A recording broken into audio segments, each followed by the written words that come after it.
And we're live. Hi everyone, we're live. All right. Sam, have we got some people tuning in with us? Oh yeah, we have, counting up now, it's about 10 now. So good to those on-time people. Okay, yeah, nice job being very prompt to those 10 people. Perfect time for having a nice afternoon. Yes, after a lovely... Well, if you're in Melbourne, it was a lovely afternoon in the sun. Yes, hopefully you have a cup of tea or anything that before your dinner you want to enjoy while enjoying the show. So we Thanks, Riz. We've got Riz saying, looking forward to this. Thanks for organising this MLOps crew. Thanks, Riz. We're looking forward to it too. The numbers spiking up now, 20. Yeah. I think we can start. We can start? All right. Yeah, let's do it. Well, hi everyone. Thanks very much for joining us here this evening. My name's Anthea. I am the head of people for digital at Carsales.com Limited, and I'm really excited to be introducing Gus Nawan, head of AI and ML at Carsales, Samuel Tan, he's our senior MLOps engineer at Carsales, and Abby Kathuria, senior ML engineer at REA, to present tonight's MLOps meetup. This is the first time we're doing this, and we're really excited that you're all here with us. So this evening is going to be broken into 2 talks. We'll take time between each talk for questions. So if you have anything, please feel free to put it in the chat, in the comment section, and we're going to get to that at the end. I'm going to now hand over to Gus to give you a quick overview on purpose of tonight's meetup and this meetup group, which is something that we want to keep going in the future. And then I'm going to give you a little bit more of a detailed introduction into Gus, Sam and their presentation. And then we'll hear from Abby later on as well. So over to you, Gus. Thanks, Anthea, for the intro. And thanks to you, audience, for coming this evening. I hope you have an enjoyable evening. And we are very excited to have you in our very first MLOps event, and would like to welcome you to also the MLOps group. And just to give you a bit of background, this group is created to answer the growing challenge in productionizing and operationalizing AI technology, which are faced by many organizations due to the lack of skill set and tool required around MLOps, which is the very reason why a lot of AI model does not make into production. And some of the popular, like we have built this model in Jupyter Notebook, but how do we now turn this model into a service? Yeah, and how do we now train our model continuously? And we are planning to organize an event like this, like today, once every 2 months, where we will bring in ML practitioner, engineer to share their experience and knowledge around their MLOps journey to benefit the wider group. And if you are interested to present, please email me, Sam or Abby, at mlopsgroup@gmail.com. And we also have a LinkedIn group where you can post articles, news, questions, and around MLOps. And we will be also posting information regarding the upcoming events in this group. So please join us in the following URL. And with that, I will hand back to Anthea. Thanks very much, Gus. So we're about to kick off with Sam and Gus's talk, but first I'll give you a little introduction so you can learn a little bit more about them. So Samuel Tan, he, as I mentioned earlier, is the senior MLOps engineer at Carsales.com. Sam is a lover of all technologies and how tech can improve our life. Due to that fascination, his partner often complains about the time and money that he spends tinkering on tech and gadgets, which I reckon there's a few people in the crowd who can relate. Currently, as I mentioned, an MLOps engineer at Carsales, he's doing whatever it takes to productionize ML product. So that was a little bit about Sam. And now Augustinus Nawan, also known as Gus, head of AI and ML at Carsales.com. Gus is passionate about technology innovation and things that make people's life easier. He has over 20 years experience in software development, and Gus has been working in various industries from 3D animation, games development, desktop software, mobile apps, computer vision, ML, and AI. He's well known for his unorthodox ways of solving difficult problems. And he's currently working at Carsales, as we mentioned, head of AI, and he's inventing, building many cool AI products and projects and providing technical direction to various teams across Carsales. So the Sam and Gus today are going to be covering a number of things in their talk. So they're going to start off with their AI journeys. They're going to talk about how they continuously deploy, train our AI models using AWS, Kubeflow, and Metaflow. They're going to talk about how we serve our models at scale, servings of millions of requests a day, how we plan to democratize AI to all software developers within Carsales, and what lessons and mistakes they've learned along the way. So I will pass over to Sam and Gus. Thanks, Antia. And thanks for your time today, guys and girls. And we're going to talk about how do we, at Carsales, build, deploy, and operationalize AI models at scale. And before we start, just for the benefit of the one who do not know Carsales, we own a portal which facilitates car buying and selling. And we have both private and dealer cars. And at any given time, we have around 160,000 cars, with around 3,000 cars coming in every day for Australian market. And apart from cars, we also have bikes, boats, trucks, caravan, and we also have presence in many countries like South Korea and also in South America as well. And the outlines of this talk, as Antia indicated, we're gonna break it down into a few sections. First, I'm gonna take you through a journey. Where does AI begin at Carsales? To give you around context why we make certain decisions and why certain things actually fit our cultures. And then followed by the machine learning development lifecycle process within AI team at Carsales. Followed by our first iteration of our AI training pipeline, Kubeflow, and then the future direction where we want to go from here in the next 6 months, and followed by why we're deciding to switch from Kubeflow into Metaflow, which is the next version of our AI platform. Okay, without further ado, I'll start with the first section. How do we start our AI journey? It started off with a bunch of software engineers who were loving their job too much, including myself. This is about like 4 years ago. And we want to prove that AI actually works and can provide a benefit to the business. So in order to do that, we try to pick a use case, to prove that this is actually something that real. So we found a good use case. We have about 40 photographers visiting dealership, taking a photo of cars. Right? This is actually a service that we provide to dealership. At the end of the day, they have to upload this photo into some, and for each photo, they have to categorize manually. What is the angle of the photo? What the angle of the kind of very annoying process. This is a good thing to automate using AI. So build our first generation of Cyclops, which automatically classify the photo into the right bucket, depending on which in the photo, and automatically do this for every photo that's uploaded by photographer. Everybody happy, business happy because saving costs, photographer happy because do this annoying process at the end of the day. And we get a proof of concept approved by the business, deliver successfully, and we're getting more and more support. Fast forward 4 years ahead, we build all kinds of AI now. We productionize them as well.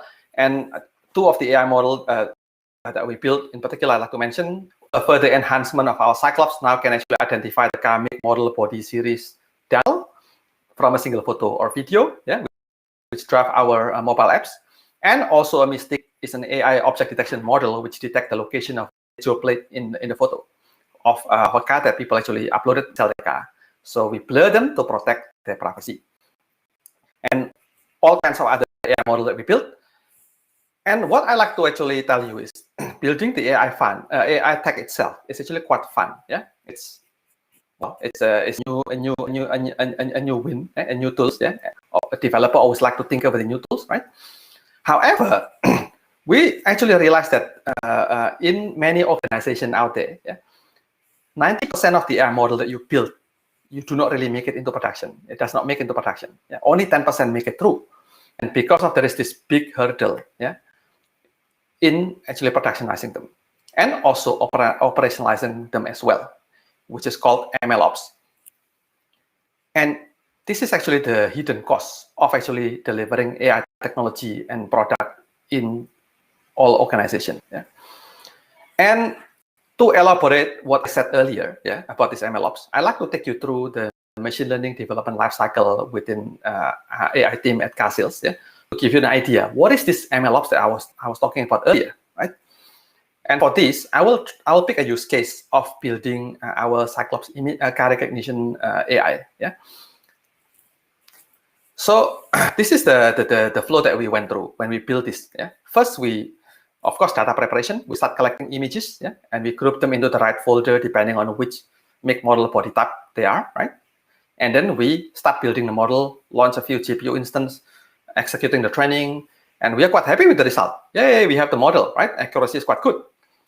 And we now try to connect this model into our mobile apps, which is going to be the customer of this AI technology. Yeah. So when the customer selling the car on our mobile apps, they need to call this model to identify what is this car that they're selling, right? So we can pre-populate the advertisement. But of course, you cannot call the model that you built in your instance on your laptop, right? So it has to be wrapped into some sort of REST API, yeah. And to be specific, the AI model that you build need to be served within this REST API, so you can make an inference call, yeah. So then I can now expose this API, so our mobile apps can make an API call to this REST API to identify what is the kind of photo. Yeah, very straightforward. And to be able to deploy this REST API, yeah, we need a proper infrastructure, yeah, because we are serving like roughly around 250,000 requests per day. Yeah, so you need a proper auto scaling. When during peak hours there are lots of traffic, your application need to scale up. Yeah, and when it's off peak season, it goes down. And you need to also have a proper logging mechanism. Yeah, and of course the car model changed shapes over time. Right, in 1970, this is what the car looks like. Yeah, in year 2000, this is what it looks like. In the future, 2030, maybe it looks like this. Yeah. So we have to keep updating our model to keep up with the new car model, because otherwise, next year, when there's new Mazda 3 coming, Cyclops won't be able to recognize it, right? So you got to continuously update this model. Yeah. And with that requirement, you already know now that this process, this manual process of gathering images, downloading it, and then preparing the model in your instance on your laptop, this does not work, right? You need a proper automated process that can actually scale up to as well. Yeah. So what we need to do, we have to have a proper pipeline in place that does the data extraction, downloading these images, conducting transformation, executing the training, and then finally deploying the model, yeah, into this REST API. Yeah. This is what we call it as an AI training pipeline. Yeah. And this has to run periodically, yeah, to keep up with the new trend, with the new type of car that comes through, yeah, every month or so. And I want to actually deep down further, right? That 60% of the time of this whole machine learning development lifecycle is actually spent here in the data extraction and the transformation, and the rest 30% spent in actually building, in training the model, yeah, building the training infrastructure, and also the model deployment. While only 10% our time actually spent in the actually building the model itself. Yeah. So as you can see, it's actually quite a big chunk of work outside the building model activity. Yeah. And now I'd like to show you what is this these two blocks here. What is this data extraction and transformation? Yeah. In the context of the Cyclops project, yeah, this is what we need to do for data extraction and transformation. Yeah. First, we need to extract a very huge, gigantic CSV file containing the photo URL for each photo and the metadata. What is the make, model, body, series, and badges of the car in that particular photo? Yeah, there are lots of them. Yeah, that's why it's so big. The next step, we have to download these images from the photo URL. Yeah, download these images, resizing them, and then conducting image processing and augmentation. Yeah, changing the brightness, contrast, making sure it's a good quality, resizing them to the right size. Yeah. And finally, we also have to remove all of the unused images. Like this type of image is useless, right? It does not provide any value in identifying the car, right? And all of these serve as the baseline training sets. Yeah, you do it once off, but then you also have to work on the incremental update. Yeah, for the new data that coming through monthly, you have to actually add it on top as a delta. Yeah, so this is what happened in data extraction and transformation. Well, it looks straightforward. However, when your training set is like 250 million of images, yeah, this imposes a challenge because we need to deliver this processing within a reasonable time and also at a manageable cost as well. Yeah. So now going back to this diagram. Yeah. So you can see what is this block at the bottom here. What's actually involved in here. And I'd like to let you as well that what I show you guys here is actually the bare minimum. Yeah. So you can extract the data, do some cleaning, execute the training, deploy the model into this API. That's the bare minimum. But most of the time, you actually want more than this. Yeah. You want more, like you want to have a feedback loop mechanism. Yeah.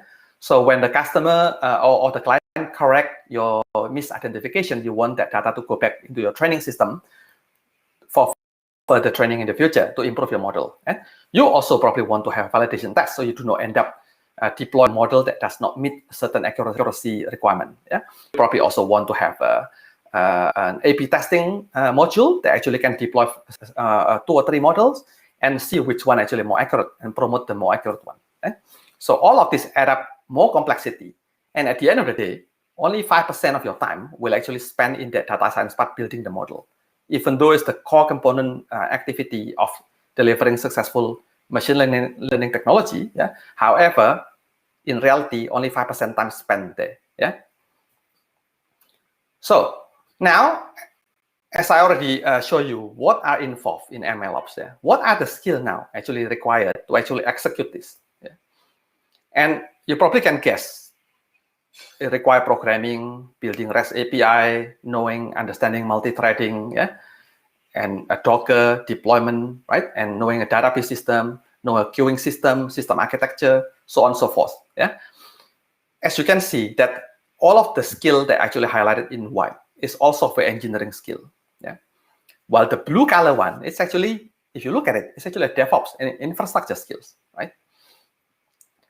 Well, we have no issue with all the white skills because, like I said, our team comes from software engineering background. Yeah, we have no issue. It's a straightforward for us, all of this.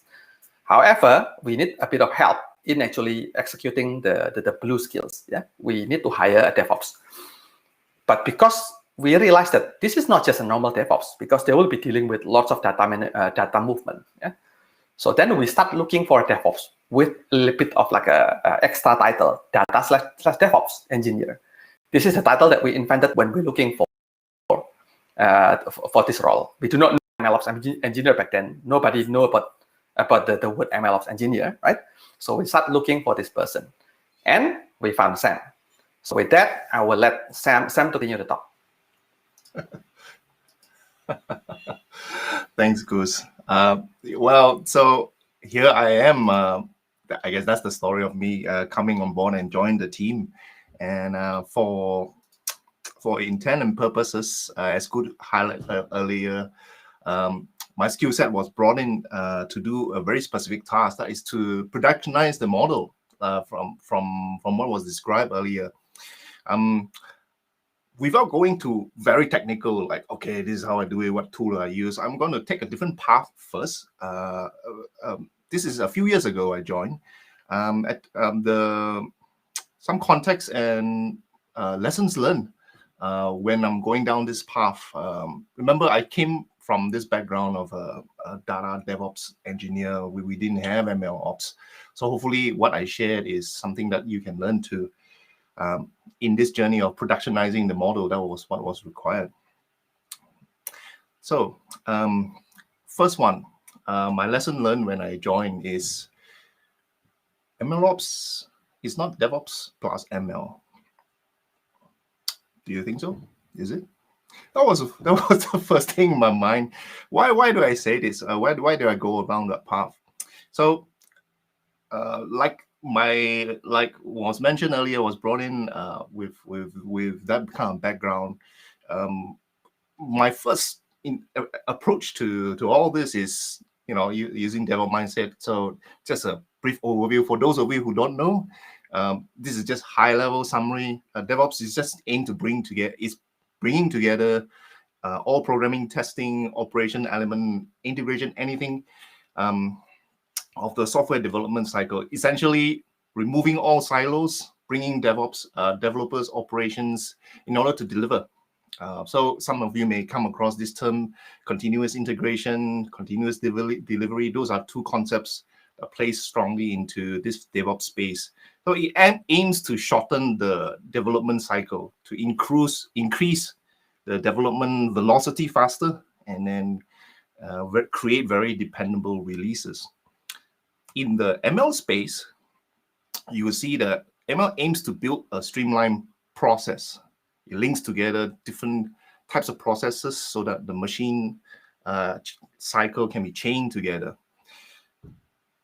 If you think about it clearly, both actually emphasize on process automation.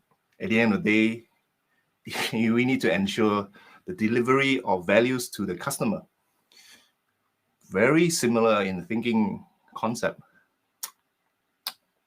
Let's go dive deeper. So this process, whether it's a software development cycle or not, this is machine learning deployment cycle. And what does it involve? We talked about that earlier. Data extraction, transformation, training, validation model. Those are processes. It's like a chain of process you need to go do. And then you deliver. Similar thinking process when you create software, you go through coding and doing a few tests, and then you deliver your code. That was my first thought. It's like, okay, with that, in order to create this automation, this whole chain, I can use some DevOps tools. Some of you may have heard something called Jenkins or code build, code deploy. That's what we trying to what we have been using for software. But then I came across something, a lesson learned that hit me quite hard. There's this thing called versioning. In a traditional software world, you version your code, you release. In the machine learning world, you not only deal with code, you deal with data. You deal with parameters. What you put in your parameters, you change. Then you create a model. Once that is finished, then you release.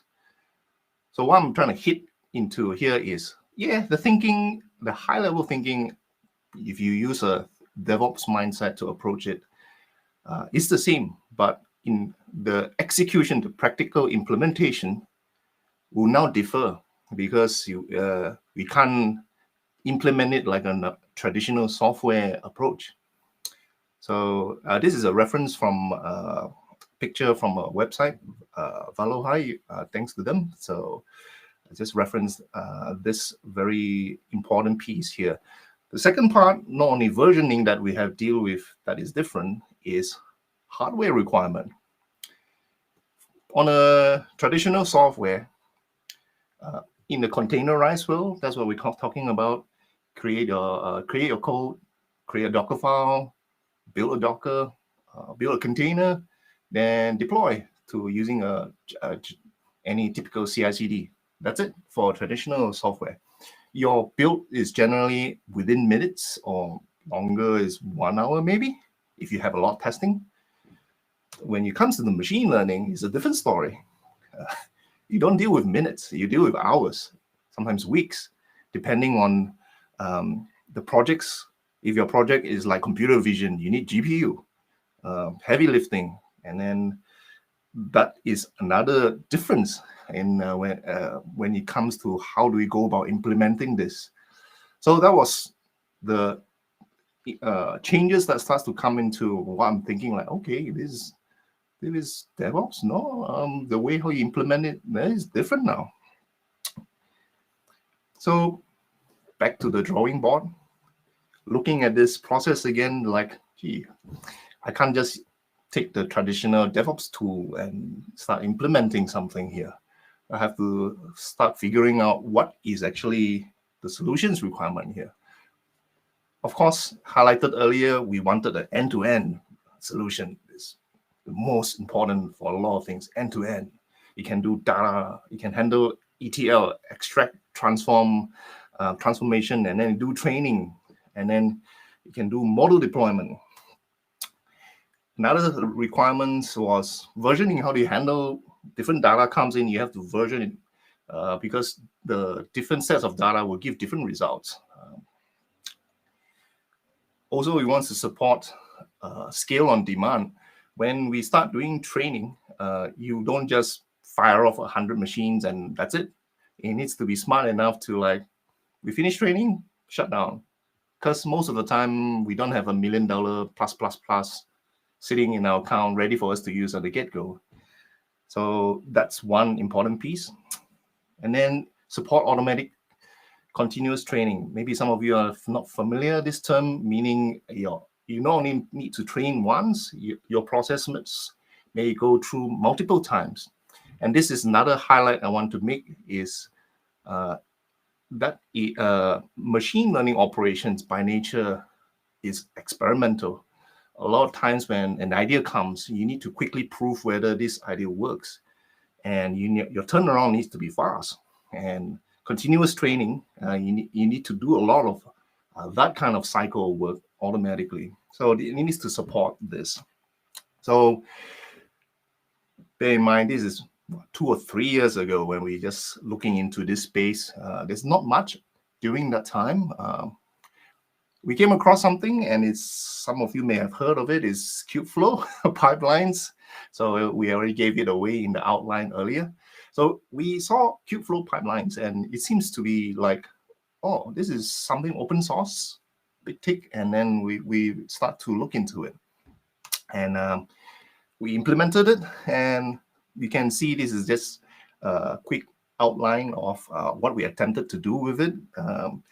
Those are chain of steps that's happening, versioning, preparing. I mean, you can write your own steps in here.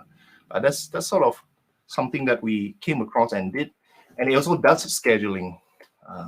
You can see we have run reoccurring schedule. One of our products is a production recommendation, car recommendation engine that we have created using this platform, Kubeflow, and has been running well.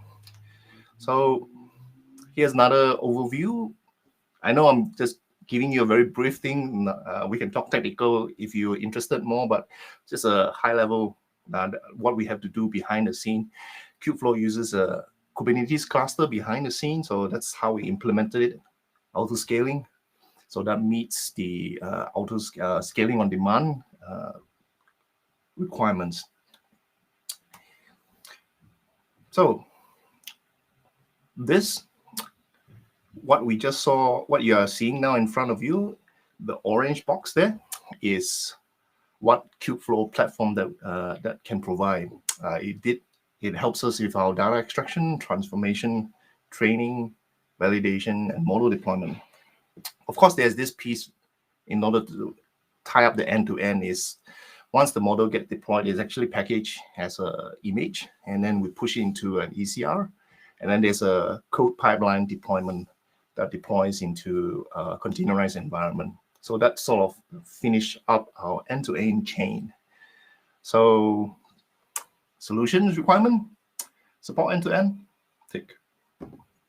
Versioning, good. Scale on demand, yeah, it did. Support automation, continuous training, tick. What do we do then? We went ahead and there's other products we put on board. You can see about 7 within a year. We deploy 7 at least using Kubeflow. Most of them are recommendation.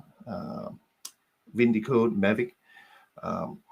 Those are our live product, has been running fine for now. So job's done. And I told my boss, hey, look at that. I managed to get that done. Hopefully that ticks the box. So, of course, Goose is, I think he's happy. So let me bring him back and see what he says. Thanks, Sam. So, yeah. Well, with the Kubeflow, it's been running for like about a year and a half, and we're quite happy with the result. Yeah, we deploy many pipelines as what Sam showed you guys just now, right? Until we're entering the new phase. Yeah. So we for future direction, this is what I mean by future is like from today to the next 6 months. We're actually planning to democratize AI to the whole organization. So what I really mean is to every single software developer within Carsales. Yeah. And just to give you a bit of context, this is really what happened currently. Yeah. And in the past 3 years, this is what happened. We have an AI team and also data science team which is really a small team within Carsales. Yeah? And we have many other teams. Yeah, we have retail, dealer, seller, membership, and other team, right?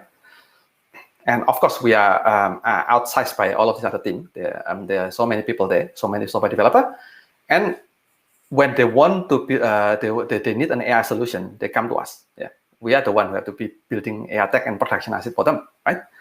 And as you can see, this creates issue, bottleneck. Yeah, so we want to remove this bottleneck. So instead of we are building all of this AI tech ourselves, we want to embed AI capability within each of these teams, yeah, to a certain extent. Then we remove the bottleneck. We are no longer bottleneck anymore. They can self-serve, build, and operationalize this AI tech themselves. And you probably wonder, how do we achieve this? How do you upskill a normal software developer with AI, right? And to answer that question, I want to show you something, right? When we build an AI tech at Carsales, yeah, there are two ways of actually how we build it. First is by building it our own, yeah, from open source framework like TensorFlow, PyTorch, sklearn, XGP, so on and so forth, right?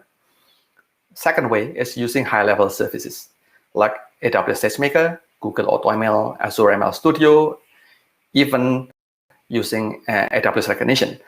The first three that I mentioned in the services, you simply throw in data, you press the start button, you get the model out. Yeah, as long as you know what you're doing, that's all you need to do, right? With the last one, AWS Recognition, it's even a higher level service. It's an API call. You pass in whatever you want to predict, the prediction comes back to you. Just for example, you want to detect a car in a photo, just pass it to Recognition, it will give you the bounding box where the car is. Anyone can do this, right? Yeah.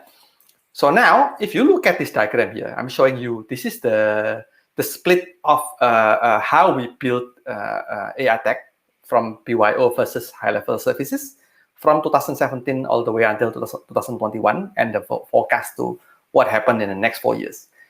In 2017, yeah, there is not many high-level AI services to use.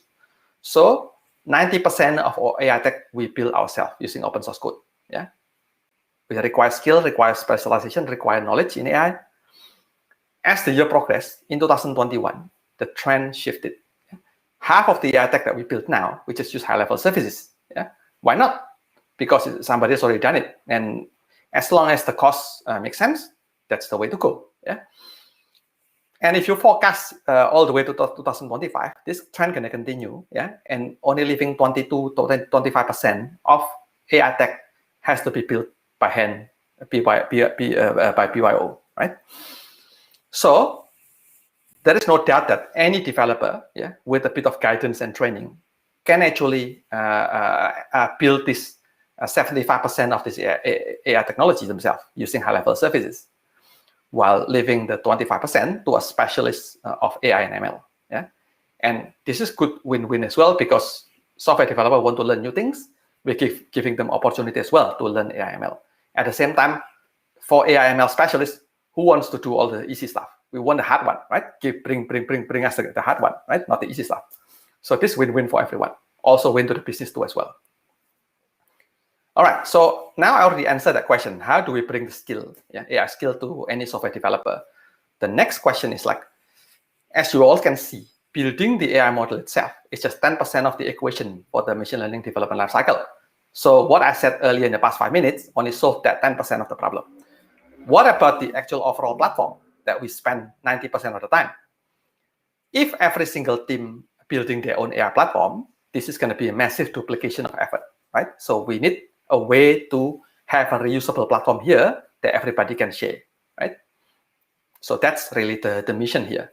So with that, Sam, here is your next challenge. So bring back what you have. Yeah, so Goose always likes to no, I'm actually bring on board to solve this problem. So previously we talked about brought in to help solve the machine learning operations part. We talk a bit about DevOps journey. Actually, switching mind, how it's implemented in MLOps world. We use Kubernetes. I saw there's a lot of questions there. We're going to get to it soon. Exploding with questions. So there's this challenge now. Our maturity stage of our where Gus mentioned our AI. We want to mature to a different level now, whereby we want other teams to start adopting. And the challenge put forward was, how do we make it available and for people to use? And in order for people to adopt easily, and the platform needs to be somehow made available and reusable. There comes lesson 2. And we discover that powerful tools does not always mean the best tool. What I mean by that is, during the time when we discover Kubeflow, there was not a lot of tools out there, and Kubeflow seems to be the one that fit everything. It sell itself like it can do. Previously, I show you guys there's a lot of tick, can support this, can do this. It's a very powerful tool. But we soon discovered that it's not the best tool for, in Carsales context. I'm going to preface this, in Carsales context, for us, where we want to go in our vision to have everyone start adopting AI, it wasn't really a best tool for us. Why do I say so? So the context here is maturity of AI within the company. In our company, we look at our company like, hey, it's only our team doing AI. If you talk about AI with other teams, they will be like, huh, what? Don't know. So we need to, that's where we are at, and we want to move, shift towards, hey, embracing people. Hey, AI is not that hard. You need to have that conversation and start doing that. So that's our context. And also on top of that, available skill, capacity, our tech stack. And Kubeflow requirement, for some of you may not know, I'm just repeating earlier, is it needs a Kubernetes cluster. I must say, it's hard. To me as a newbie, when I just didn't know what to do, you just start off from zero. You do Kubernetes cluster yourself in production. It is powerful, a lot of moving parts, robust, but it takes a lot to get it running and maintain. And then you have to deal with the autoscaler. That's part of a Kubernetes language, whereby you do scaling up and down automatically, and throw in CI/CD with Kubernetes. I'm not saying this is bad, right? I'm just referring this to our context, whereby we actually don't have anybody with that skill except within our team. And we don't have enough capacity except within our team. And looking at our tech stack, none of the team in the company use Kubernetes. So of course you would say, yeah, you should start, be the pioneer and do that. You also have to work with, in order for the company to adopt, you have to think win-win situation here. And coming back to that is, powerful tools does not always mean you have to shove it down the throat of people. It doesn't mean best tool. Other challenges we came across when we, after a year plus using Kubeflow,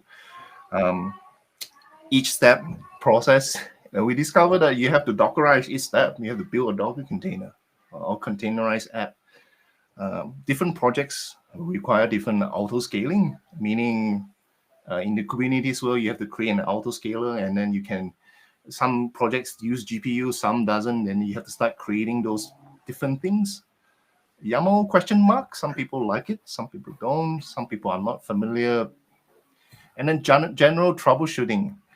For those of you who started off doing Kubernetes, it's challenging, not to me, but to software engineers, I'm being very generic here within our team, to do troubleshooting in the Kubernetes world. And that's another added layer. So that is our challenge. So that's why we decide to, like, hey, 2 years plus into using this, maybe there are other tools out there. Maybe, we can't just keep forcing this. We are not really achieving our goal of enabling other people to use it.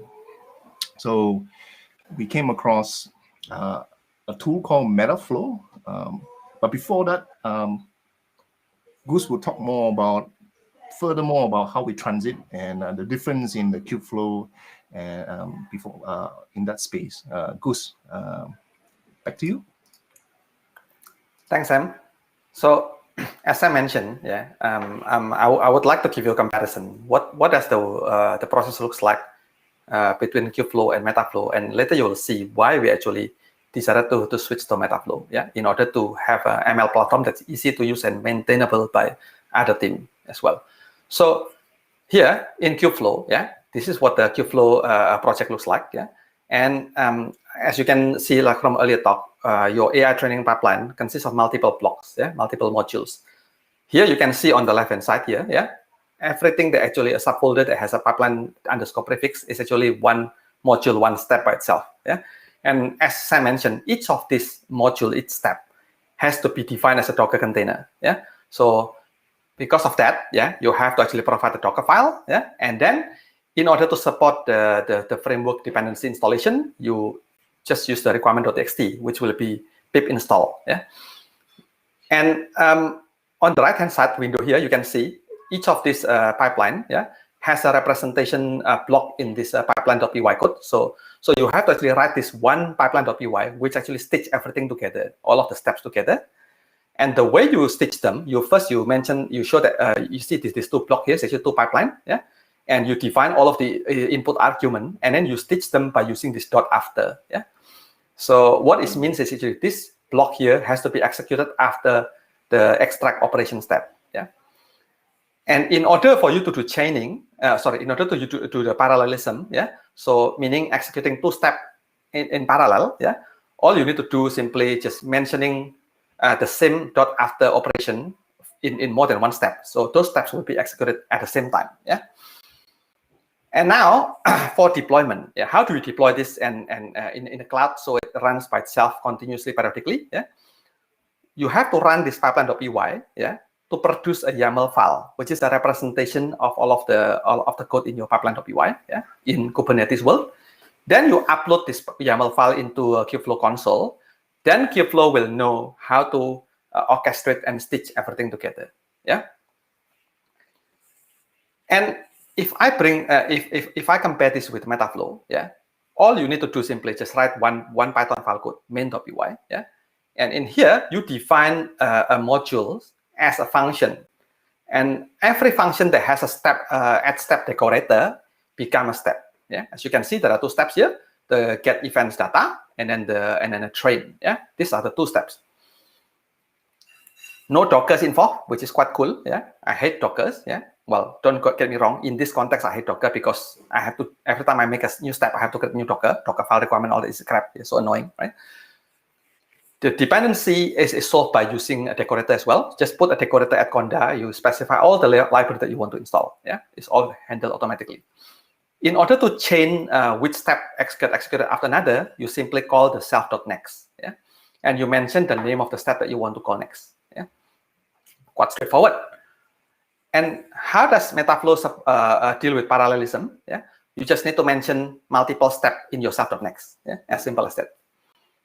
And well, Kubeflow does not do scaling out, or at least I do not know how to do it because it's too complicated.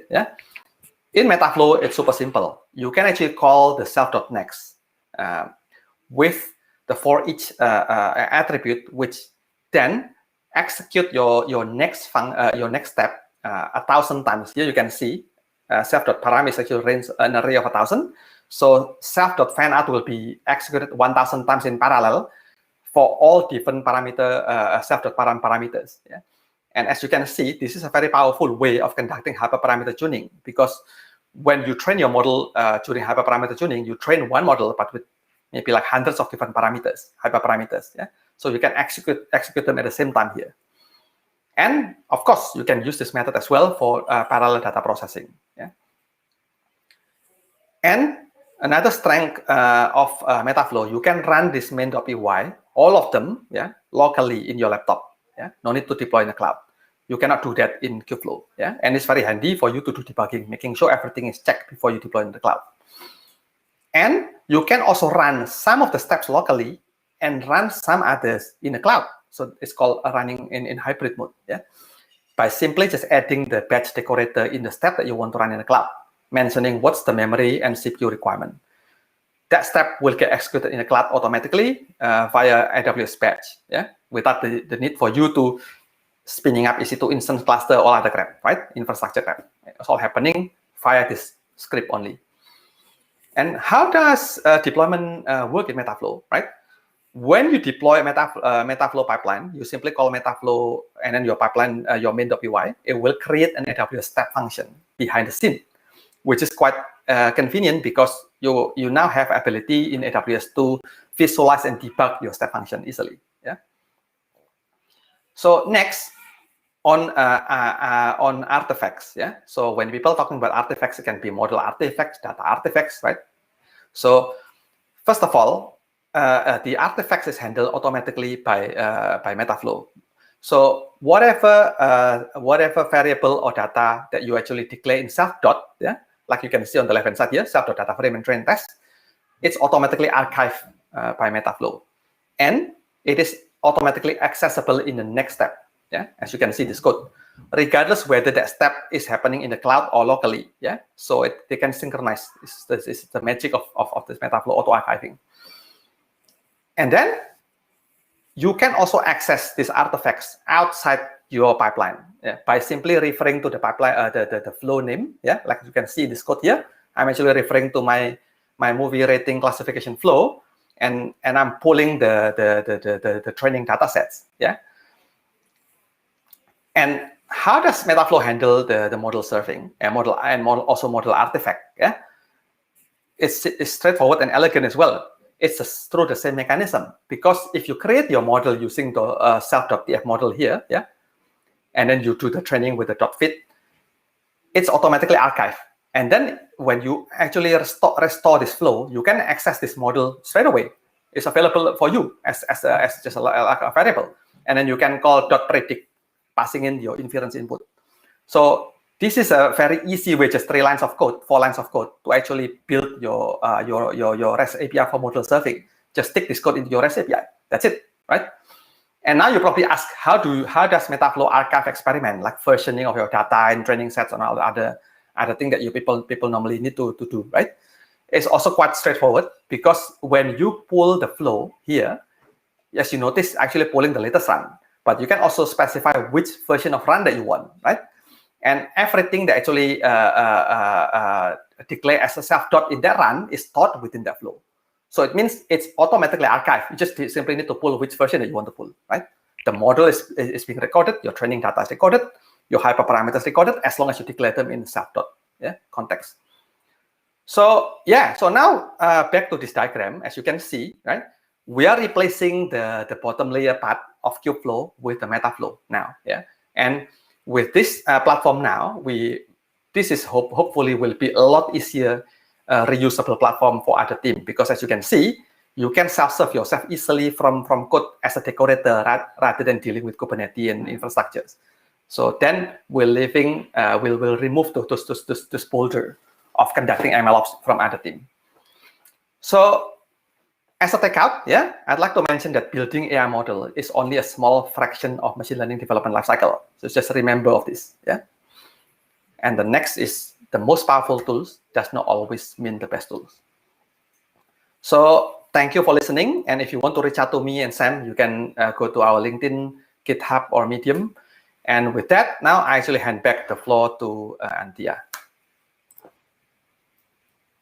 Hi, everyone.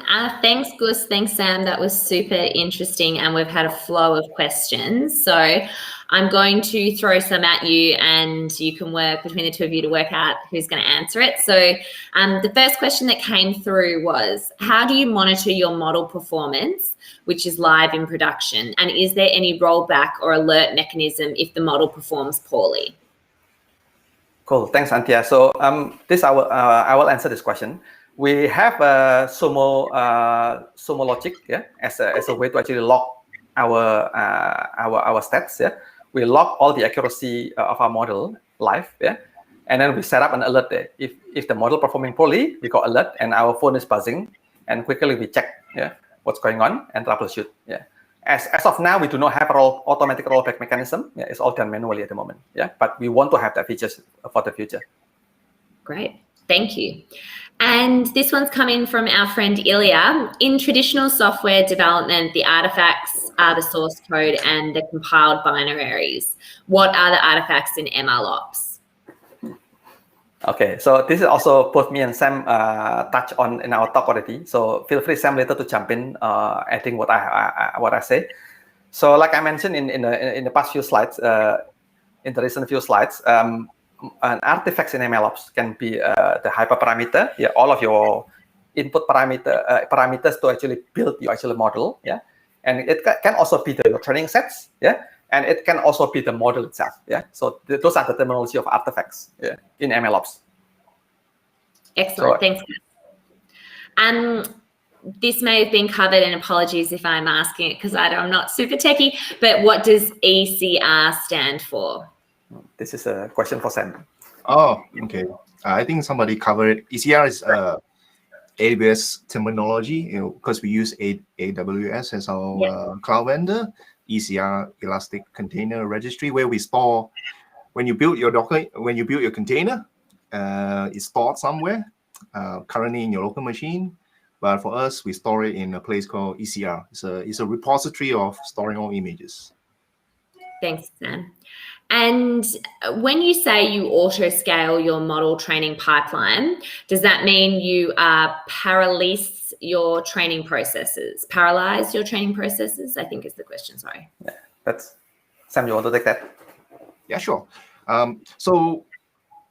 Specific to the projects that we mentioned earlier, there's no parallel running of our training. So we spin up a large instance, one large one, run the training. The processes runs with multiple threads, whatever they need to do with that one, we call it instance, one compute. That's pretty much it. There's no multiple machine. What you're trying to ask here is distributed training, which we are not doing in that project that we mentioned. Yes. So answer your question. Yeah. Thanks, Sam. We've got a question here. In terms of tech choices, there are tens, and I think of options in terms of cost management and automation. Why did you choose Kubeflow, or why did you choose what you later chose? So I think that's Sam's question again. Look, good question. I have been tearing my hair out, if you believe me or not. 3 years ago, if you search MLOps tools, there isn't much out there. Somebody mentioned, why not Airflow? Why not this flow? Whatever flow we can find. Kubeflow was the appealing one because number one, we didn't want to pay first, so it was open source. That was our first ding ding ding. Okay, let's choose that. And then number two, being in the R&D-ish environment, Kubernetes was the hype. Don't tell me you don't feel the hype. So I was like, okay, why don't we give it a try? So that was the second appeal. Cost management, when we run through it, it was quite acceptable when we just started off because it's more of an R&D, seeing how it works. Because at the end of the day, it's about delivering your product quick and whether you can meet the needs fast. So Kubeflow during that time seems to be able to answer that question. So hopefully I touched some of the answers here. Great one. Thanks, Sam. Another question's come in. So do you dispatch changes of your Metaflow step configuration from CI/CD? Seems like Sam's is a favorite one here. Do you dispatch changes of your step config from CI/CD? I'm trying to decipher this. Do I make changes of my Metaflow step config from CI? Okay. So each steps is actually programmatically created in what Goose was showing you. Every step you write in a Pythonic way. So it actually was described in the code itself. So it's not handled in the CI/CD. It's actually written in code, Python. I think that was the appeal. Every step is a Python code. So it's hopefully that answers that question. So maybe adding a bit more flavor to that. Whenever we change the code in the step, when we push the code to master, our CI/CD actually kicks in and deploys it automatically. Yeah. Yeah, hopefully if you can add more context there. Yeah. In the essence of time, we didn't show you how it runs and all the infrastructure behind the scene, but happy to talk more later. But I know this will, maybe you can ask the next guest speaker. He is talking a lot about Metaflow. Okay, you will cover that. I might ask one more question before we move on to Abby so that he's got enough time for his talk and his questions that will no doubt come. We've just had this one come in, so lucky last, I'll pick it. How do you analyze the explainability of ML algorithms used in the models which use? Wow, okay, this question for me, finally. Yeah. How do you analyze explainability of the ML algorithm? Okay, analyze. So explainability is actually a very hard area because not all AI model, ML algorithm able to provide explainability. Yeah, for the one who can provide explainability, like for example, like the XGB, yeah, the decision tree types. Yeah, we can use the feature importance scoring. Right, you can see what features more important, right?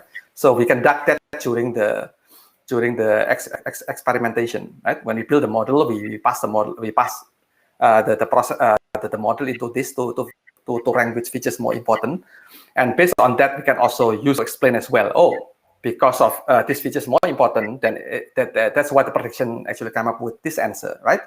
So, but not every single model actually have explainability factor to it. Yeah. So hopefully that answered the question. Yeah. Awesome. If not, please reach out to me outside this, and I'm happy to elaborate further. Yeah. Thanks, Gus. Thanks, Sam. Thanks for that great talk. It was super interesting. I think everybody on the video learnt a huge amount. I know I did. And thank you to everyone who submitted questions. I'm now going to introduce Abby and his talk. So likewise, if you've got any questions, please put them in the chat. I'll also be bringing Gus and Sam back at the end along with Abby, and we'll do a little close. So if there's anything that's been missed off, we'll try and cover it for you then. But Sam, did you want to pull Abby up on the screen and I will get his introduction underway? Hey, Abby. Hey. So Abby Kathuria is the Senior ML Engineer at REA Group. Passionate about all things data and machine learning with over 5 years experience in the field of artificial intelligence and data engineering. Through his work in companies like REA Group, Carsales, and also academic research with universities like RMIT and Victoria University here in Melbourne, Abby has helped train and deploy ML models at scale. He also teaches data science and analytics at RMIT University. So in his talk today, Abby's going to cover the challenges with our traditional training setup and why REA invested in replatforming their models. He's going to talk about quicker and faster experimentation using Metaflow. He's going to talk about serving models at scale, both live and batch interference using AWS SageMaker. And he's going to talk about the next steps in their machine learning journey. So over to you, Abby. Thanks, Antia. I hope you guys can hear me. Hi, everyone. Good evening to everyone joining us from Australia. And good morning and good afternoon to all who might be joining from the other parts of the world. Welcome again to our first meetup today. Really excited for it. What a great way to start our meetup with such a strong earthquake hitting Melbourne yesterday. But for us ML engineers, it felt just like another day at work since productionizing an ML model has its own share of aftershocks and tremors, I guess. Cool. Just a quick introduction about myself. I'm Abby, as Antia told, currently working as a senior ML engineer at REA Group and have been working on the ML platform team. For today's talk, I'm going to take you through what is the current landscape of ML at REA and talk about the platform, especially the ML platform, especially with our AVMs. For most of us, AVMs might not be a familiar term, so we'll cover what an AVMs are and how they are used. From there, we'll move on to what our legacy architecture was and the problems that came with it, and then take you through the uplift, why did we do it, and the architecture of our latest program. Last but not the least, what were the major takeaways from the uplift and the lessons that we learned, and a quick close off with what our next steps in the journey are. Uh, Again, if you have any questions during the talk, feel free to chuck them in the chat and we'll try to answer them at the end. So, with this, I'll get started.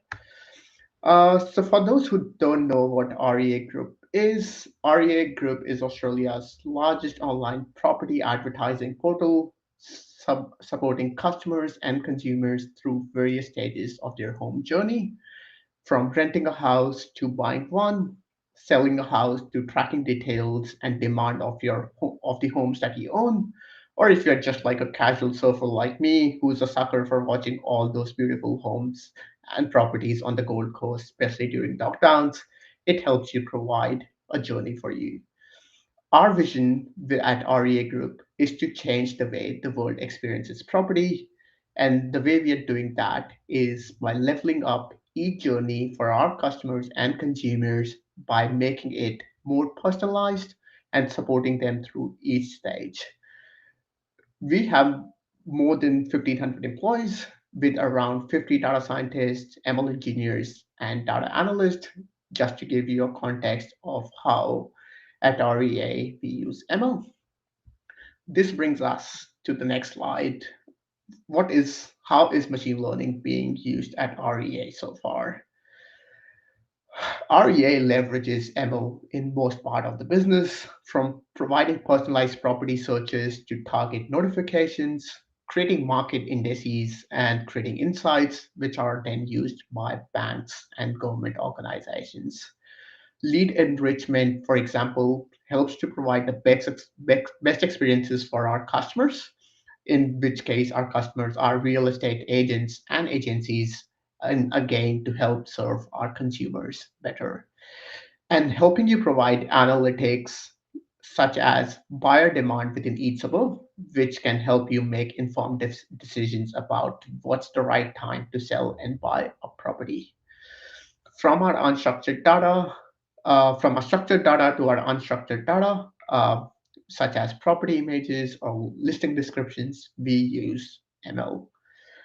Lastly, it would be the AVMs that you might see on the corners, or something called automated valuation models, which is what today's talk is mostly centered around. So this is a great segue into my next slide, which talks about what is an AVM, or an automated valuation model.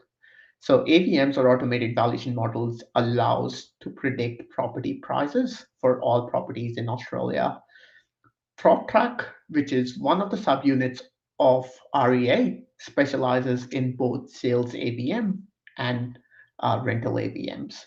Sales AVMs basically predict how much your property might be worth in the market today, and the rental AVM, on the other hand, helps you predict what the rental yield of your property might be. These estimates are then used by banks, financial institutions, to just get an understanding how much a property might be worth in the market, and really helps them understand the risk when they are giving out a mortgage when you buy a house. Uh, it's also used by local and state governments and agencies to determine charges such as council rates, land tax, etc. Now the image on the right side is something you people might have seen, which is, if you go and look at your property, you would come up with a page like this, which really tells you how confident we are about the estimated price of your property and how much we think it's currently worth in the market. I know a lot of people, and me included, likes to go on this page and see how much our property is worth. So I'm pretty much a big fan of that. So this is basically a machine learning cycle. You might have seen this diagram in multiple different representations before, but really gives you an idea of the ML lifecycle. A typical ML lifecycle would start with some form of feature engineering or feature analysis, looking at the data that you have in hand. From there, you'll select a model that you want to use for your data, train your model, and once you've trained your model, want to run some kind of evaluation to see how good your model is performing. This loop or this entire cycle from feature engineering to model evaluation is done multiple times by a data scientist until they are happy with the results and they're happy with the model that has been trained. Once they are happy, the model is then productionized and deployed. For example, a usual time that a data scientist might spend on the first cycle would be maybe, let's say, 3 weeks to get a model out, which is trained, and then pass it on to an ML engineering team, which takes another few weeks to get this model ready for production. So you guys might be thinking, once the model is trained, then why this lead time? Once the model has been trained, why do we need another few weeks to get this model into production? This brings me to the next slide, which is talks about the hidden debt in ML systems. Why do we need an ML platform or framework once we have trained the model? And this famous research paper from Google, which and one of my personal favorites, which many of you might have already seen, shows if you're trying to deploy an ML model into production, the ML code is just one piece of the puzzle. You need a lot of pieces to integrate to get this model to serve real life customers, consumers, and power your experiences. And we at REA are no different. Just to give you an example, to deploy some of our models into production, you'll need to interface with 10 to 12 other systems just to make a model show up in our experience. This really shows how systems are interdependent and the nature of complexity an ML system has. One of the colleagues that I used to work with used to say, sometimes the best ML is no ML. And that really resonates for the fact that instead of having a non-performing model in production or a model where there is no monitoring, it's better to have no ML model instead of having a poor consumer or customer experience. So now we know a bit about what an ML systems are, what ML systems might look like. Um, how from here, let's look at what our traditional legacy stack looked like and why we decided to do an uplift. So moving on to the next slide, which talks about the traditional ML setup, especially at REA. Most of the training uh, we did used to happen either on CI/CD, build kite, build agents, or notebooks running in a data scientist local machine. Just to give you a brief overview about how AVMs are structured and what the architecture might look like. For our AVMs, our AVM models are basically a collection of numerous submodels, or usually called as an ensemble. And it also has some interdependent models where the input or where the output and the predictions from one model might feed into another model as an input. And all these submodels are then joined together by a final model, which basically gives out one prediction on how much your property is worth. So this this brings up to the next thing that we used to do for our ML setup was how was the code and model versioned. In most cases, our code and model were versioned by just the build number grouped together and put it into an S3 bucket. However, in cases where a data scientist is running something locally in a notebook, most of those experiments would be lost even if they didn't result in a good performance or a good model, and those would be thrown out. As I talked, most of our models are an ensemble-based submodels connected. How these models were connected in our legacy stack were mostly usually manually and trained using manual commits.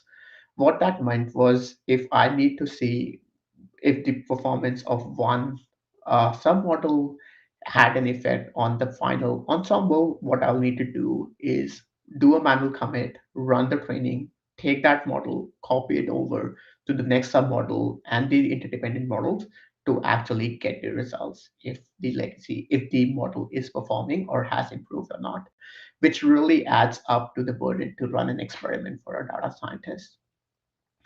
Our batch inference was running on Google Cloud Run, and the way it was orchestrated was using Airflow, which was running on our internal data platform. So this was basically a landscape of what our traditional legacy stack at REA looked like. So why did we decide to do an uplift, and what were the problems faced? So the major problems between that we faced was that it created a structural silo between a data science and engineering team. So a data scientist would work on creating and training a model and then pass it over the fence to an engineering team who would then spend time productionizing it and deploying it with the best software engineering practices. All this seemed to work, then what's the problem? But every time there was an issue in production or the code that has been deployed, it would be very hard for a data scientist to go in and actually look and see what the problem is. The reason for it, the code has dramatically changed to make it suitable and performant in a production environment. The other problem that we faced, and I think mostly each ML engineer or most data scientists would face, is the issue with scaling resources. Sometimes a data set won't fit on a data scientist machine, or they want to train for longer times, and it needs more compute, specifically with all our heavy computer vision algorithms. In that case, the way a data scientist would normally experiment would start a EC2 instance or a notebook on the cloud, move the code, move the data, and then experiment. Once that's done, they will tear it down. Again, this brings back to the same thing. This meant a huge overhead for a data scientist to run an experiment. Sorry. No easy way to reproduce the experiments. Once a data scientist is working on a local machine or on an ad hoc EC2 instance, it was hard to track the data that was used, the parameters, and the results. This meant it was hard to look at the results looking back in time. Sorry. This also caused very little experiment collaboration between the data scientists, since an experiment done by a data scientist might just sit within their local machine or not being tracked, or to see how a change in one submodels affect other submodels that the other team members might be working on just due to the nature of interdependency. And even if you want to check the downstream impact, as I was talking before, you have to create multiple commits. So with this brings us to the next slide. What were the design goals of our ML uplift and what did we want to achieve out of it? So one of the major goals, um, before we decided to do the uplifts, we wanted to see what we wanted to get out of this uplift and work towards those goals. So one of the major experiments or the goals was to make experimentation cheaper and faster. Most ML models that we experiment won't go into production. As Gus said in the last talk, 90% of the models don't actually make into production. But if you lower the barrier to run an experimentation, the more experiments you'll run and create, the more chances to improve your model or create a new one. The next goal that we had was we wanted our framework and platform to be scalable and flexible. What that meant was instead of telling and restricting data scientists what ML framework to use, such as TensorFlow or PyTorch, etc., we wanted them to have the flexibility while still have the guardrails in place. We wanted the data scientists to be able to run a flow locally just so that they can have that quick real-time feedback when they're developing new models, but also the flexibility of going back and running that on cloud when they want to do a run on the complete data set. Um, we also wanted our models to be reproducible. What that meant was we wanted to go back in time and look at, for each experiment or each model that was trained, what was the data that was used, what was the code versioning that was used, and what were the parameters.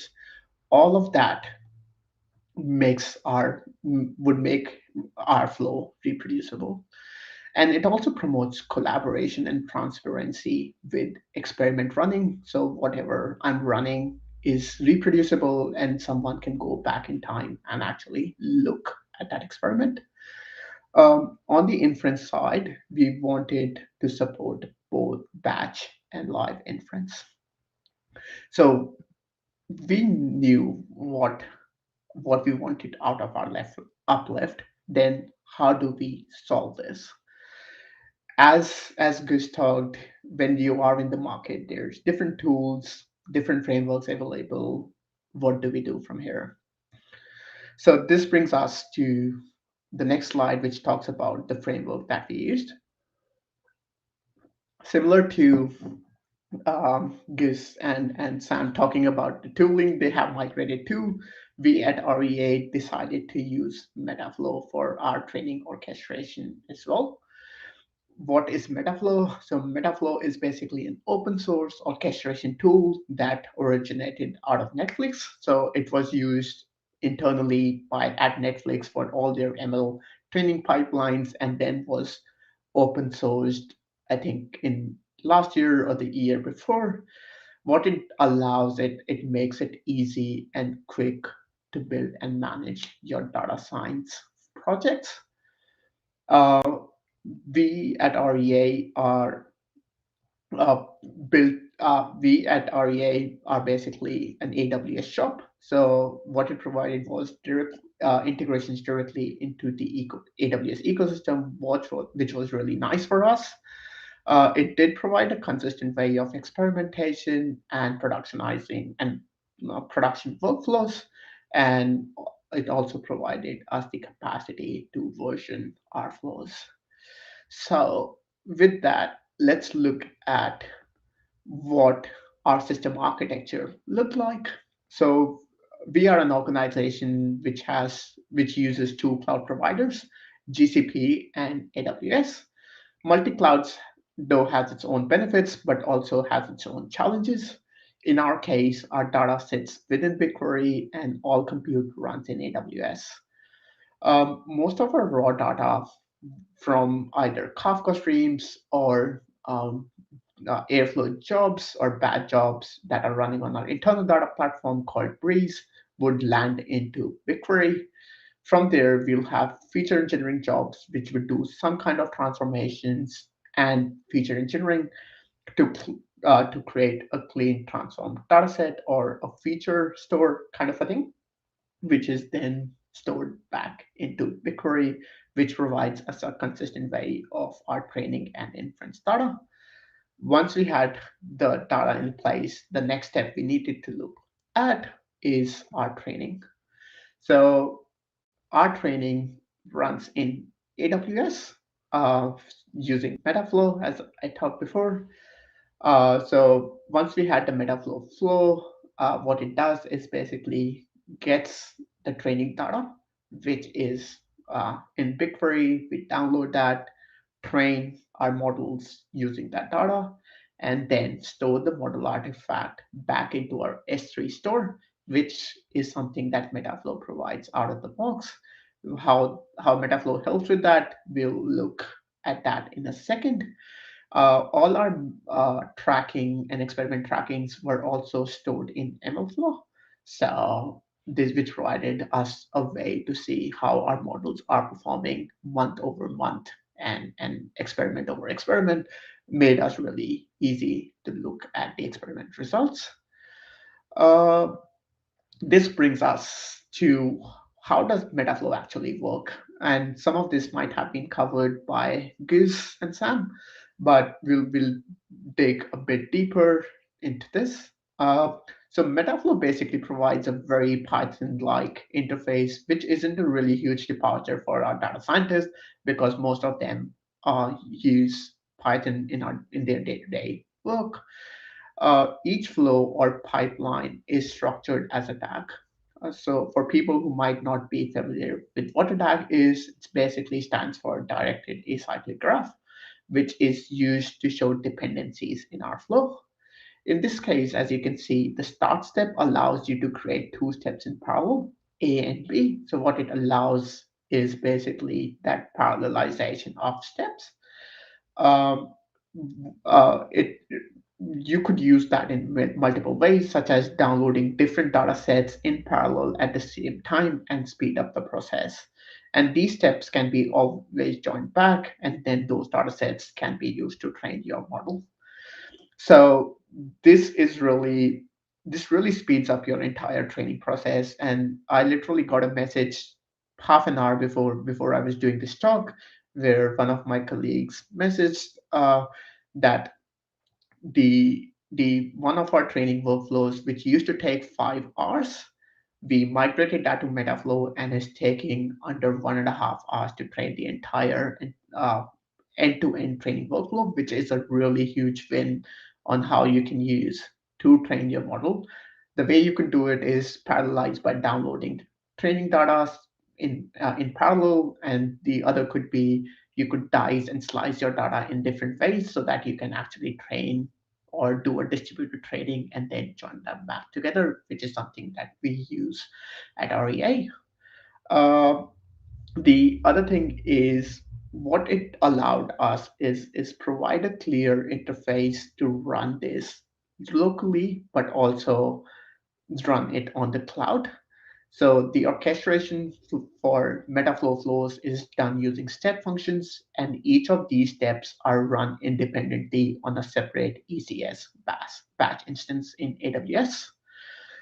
One of the functionality which the data scientist and the team really liked is the ability to resume workflows. What that means is, for example, if your step start A and B works and your joint step fails, it allows you to fix that joint step, and instead of scratching from the scratch, you could just resume your flow from where you left and actually just resume from join. What that means is, for example, if you're downloading your data in steps A and B, you don't have to do it. It's already artifacted for you, which is a really nice feature when you are debugging your flows. Uh, Unfortunately, this is only available when you're running your flows locally and not on step functions as of now, but something that might be available in the future. Another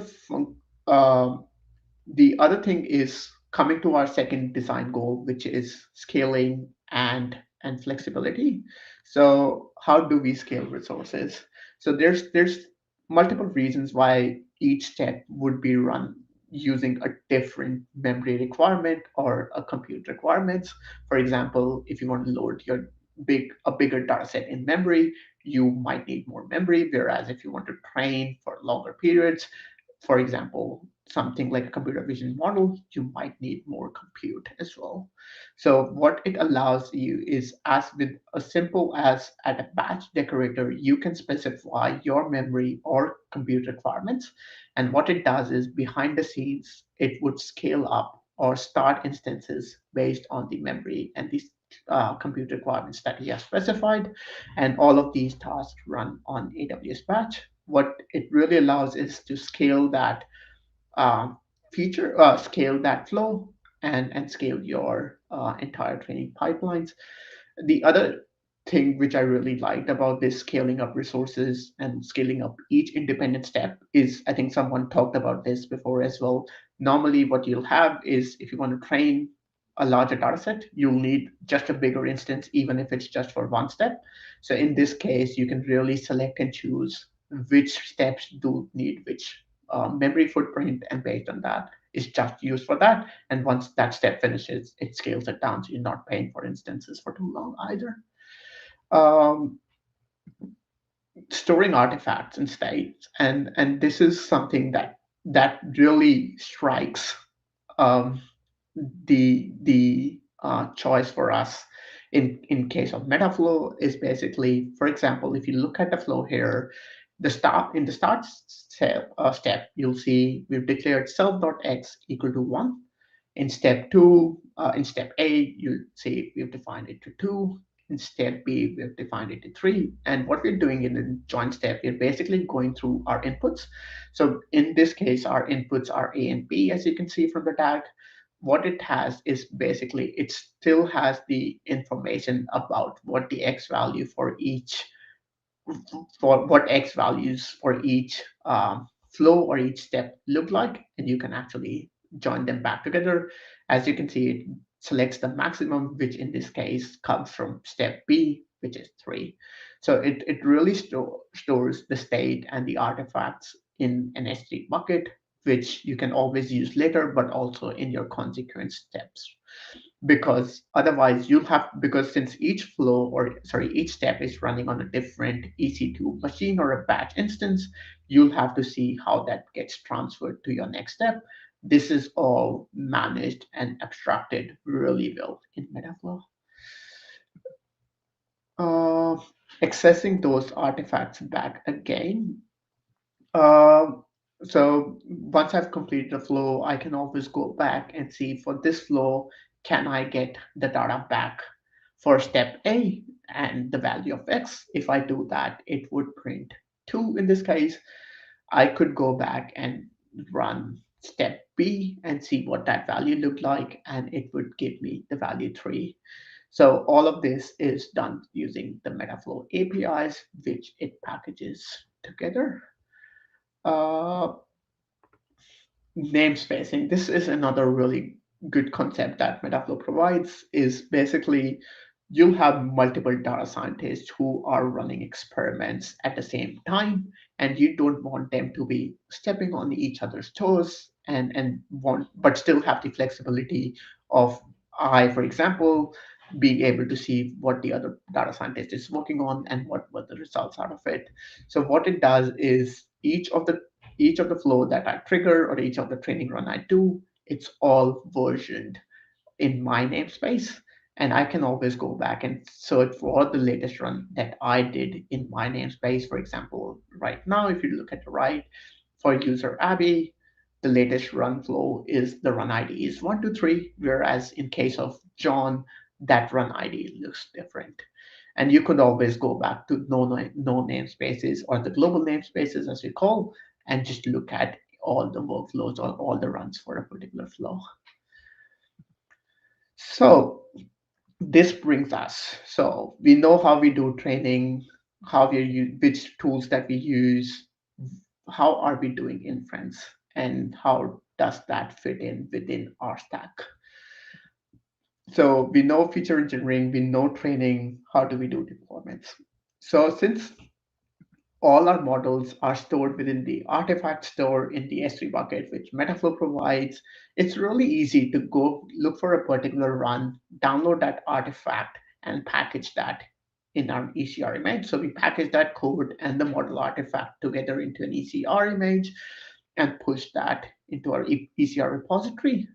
Once that's done, we deploy these for our batch inference in AWS SageMaker, which is basically a service that AWS provides. With AWS SageMaker, you can either use the models that SageMaker provides, but also allows the capability of bringing your own model.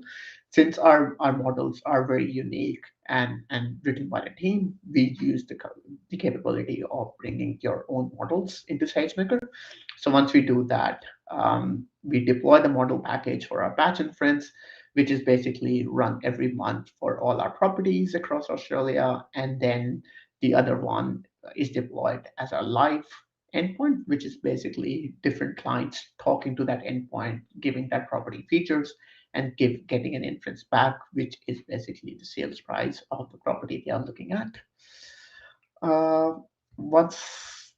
So this really covers up what an end-to-end from our feature engineering to our deployments, what that looks like. And then we do monitoring and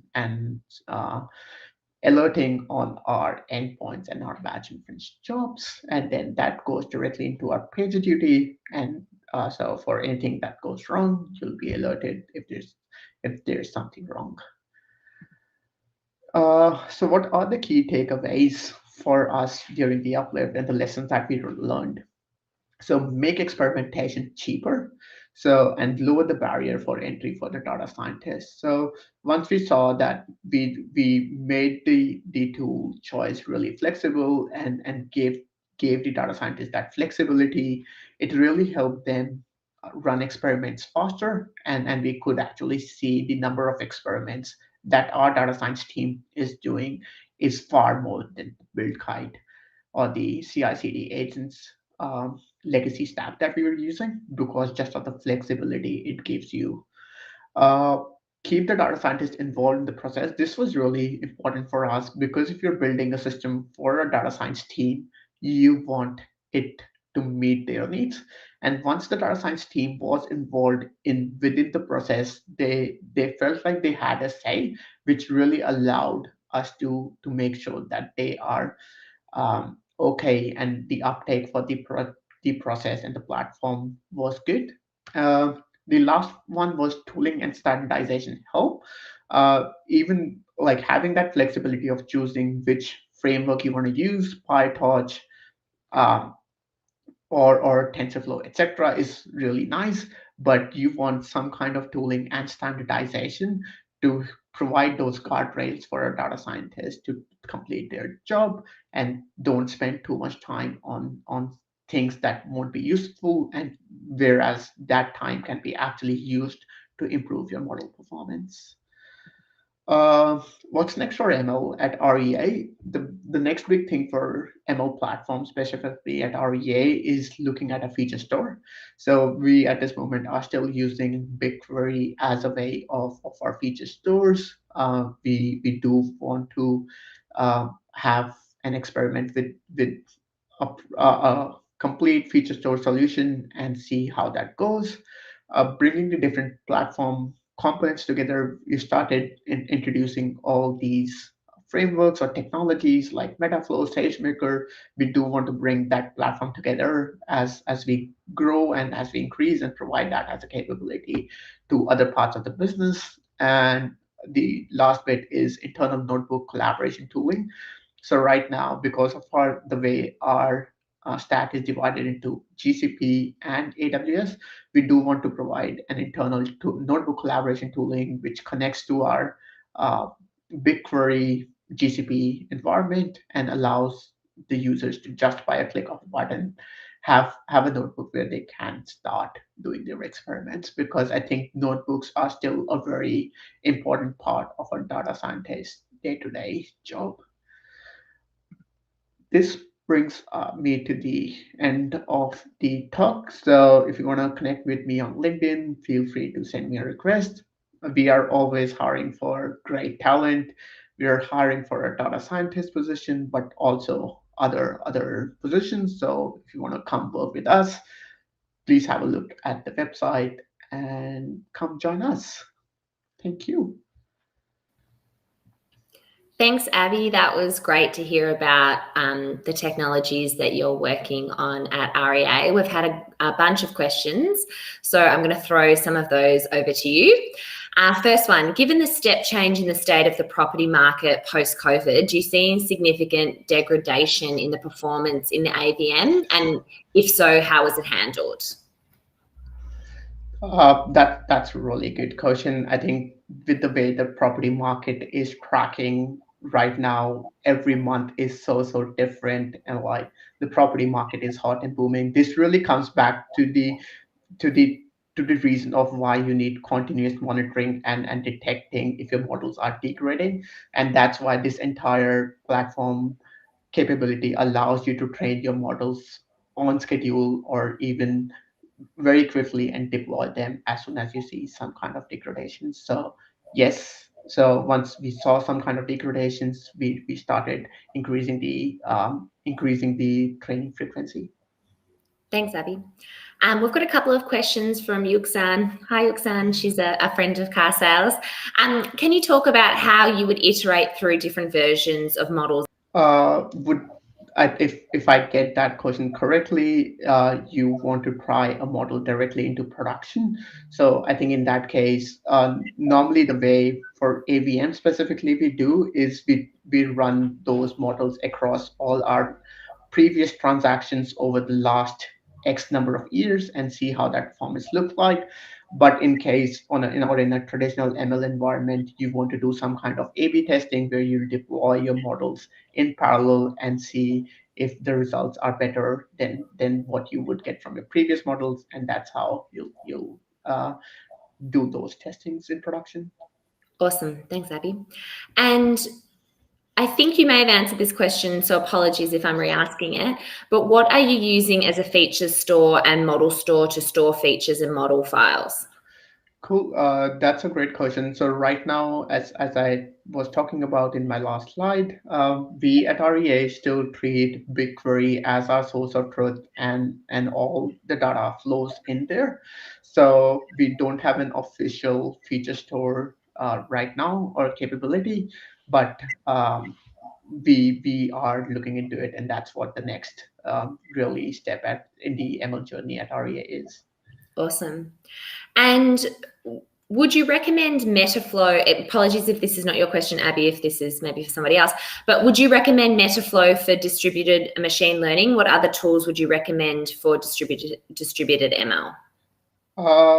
From what I have seen and what we have used at REA, I would 100% recommend Metaflow for distributed ML, just for the fact on how well it scales, not just horizontally, but also vertically. So it gives you that flexibility to train your models. And also once we do some kind of distributed trainings on our model, where the way we slice and dice our data is and train them separately and then join that model back again. So, and we have seen significant returns in our performance in terms of the time it takes to train a model, as I was telling.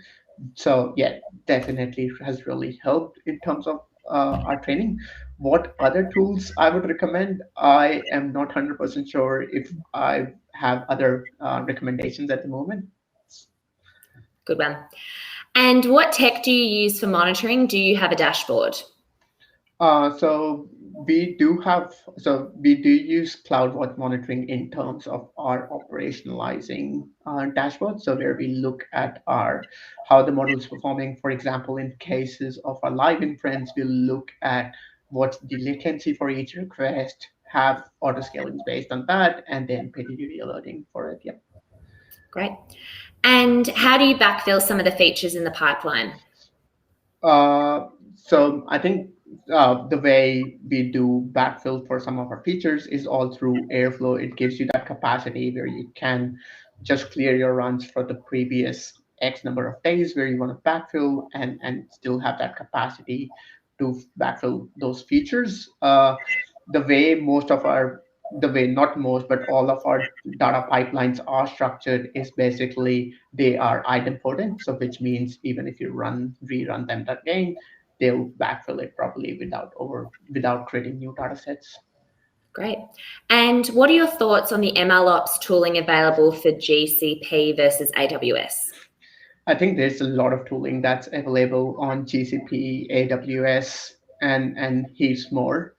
I think my take would be use what's best that suits the need of an organization. For REA, most of our compute lives in AWS, and that's the reason why we decided to go for Metaflow, and also because our streaming platform that we are currently building would live in AWS, so most of our streaming data would come again back from AWS. Great. That was all the questions in the chat so far. Sam, I might get you and Gus back up on the screen. I might just ask a question of everyone. You know, there's probably people in the audience who are not as expert or familiar with MLOps or AI as you guys. What's your go-to resources? Where would you start to learn? How would you start to upskill yourselves if you were interested? Okay, so since everybody's quiet, I can start first. Yeah. So I mentioned in the story, I was one of the super passionate software engineer who want to learn AI like 4 years ago. internet is your biggest source of knowledge, really. You can find anything there, really. Yeah. So you do not need to go to university to take PhD degree, whatever it is, like to learn MLOps or data science. These days, all the knowledge available for you. You can go to Coursera, you can go to Pluralsight, go to all kinds of like a cloud learning portal, and even a lot of information available for free. Yeah? All you need is just time and passion. That's all you need. Yeah.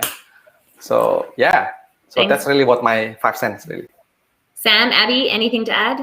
Yeah, look, I think because there's a great need, I think for MLOps world, we actually created this as a platform to have more conversation, because we're still learning. I mean, what we shared is not like, okay, this is the way to do it, because everything is new to us. We are just looking at you and looking at the other person on the left and right.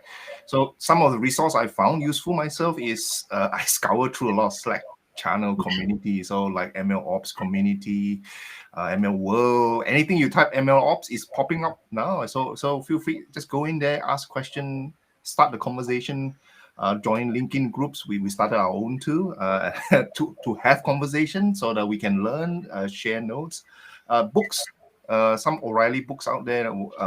Some people have written some good one, machine learning. I think it's by O'Reilly. I can't remember the title, but those are a few you can start off. Like Gus says, internet is your oyster. You just go and search for it and have conversation. Awesome, yeah. Thanks. Abby, anything to add? I think mostly Gus and Sam have already covered, but my 2 cents on this would be there's heaps of resources out there, and like internet is flooded with options of MLOps, as you can see, right? Like when we started our journey, we didn't know where to go and what to do. I think if you want to get started with ML, the best way you can do is start looking and reading. And once you do that, actually getting hands-on and starting building something very small. Once you do that, you'll actually see what challenges you see, and actually you also meet up like these are always great to come and join and have a conversation. Absolutely. Sam, I might do a wrap up and then pass to Gus. Did you want to pop up that slide? Sure. Thank you. So I think much like Abby at Carsales, we're always looking for talented people in technology. And I think Gus and Sam spoke about it earlier where while they work in a dedicated AI ML team, we're looking to democratize that across technology. So there's lots of opportunities to work with this exciting technology, to work with really bright minds like Gus and Sam. So if you are interested in learning more about opportunities at Carsales, feel free to connect with me directly. My email's up on the screen, or you can find me on LinkedIn, and then I'm happy to put you in touch with our talent recruitment team. Please do connect with us on LinkedIn, because at Carsales we post a lot of great content on there, and there's always things to learn, and we'll also have a list of all our job opportunities up there too, so you can always send me a message on LinkedIn if you want to learn more. I think I wanted to say a big thank you to everyone who joined us today. This has been a really exciting event, and I know Gus has got a little bit more to say about the future of the MLOps meetup. So over to Gus. Thanks a lot, Antia. So yeah, so thanks everyone for joining today. And if you really enjoyed what you see today, and you feel like you think that you're learning something, please join our LinkedIn group, and where we can start the next discussion. Yeah. So it will not stop just today, but if you have any question, anything to share, please join and drop in your question there. And also, to answer that question, Antia, how do you start learn? Where do you get the source to learn this? It's actually from everyone. So any one of you who actually have experience that you were wanting to share with us, yeah, we are actually happy to accept your talk. So please submit your talk request through our email address there, provided on the screen. Yeah, and this event is going to happen every 2 months, and we will bring in the next speaker. So we share our knowledge, so everybody will learn together and grow together. So yeah, with that, thanks a lot. So I hope everybody have a good time. Yeah. Thanks, Gus. Thanks, Sam. Thanks, Abby. It was an excellent first MLOps meetup, and I think everyone on the stream is super looking forward to the next one. Don't hesitate to get in touch with any of us on the screen. Thanks very much. Good night. See ya. Thanks, everyone.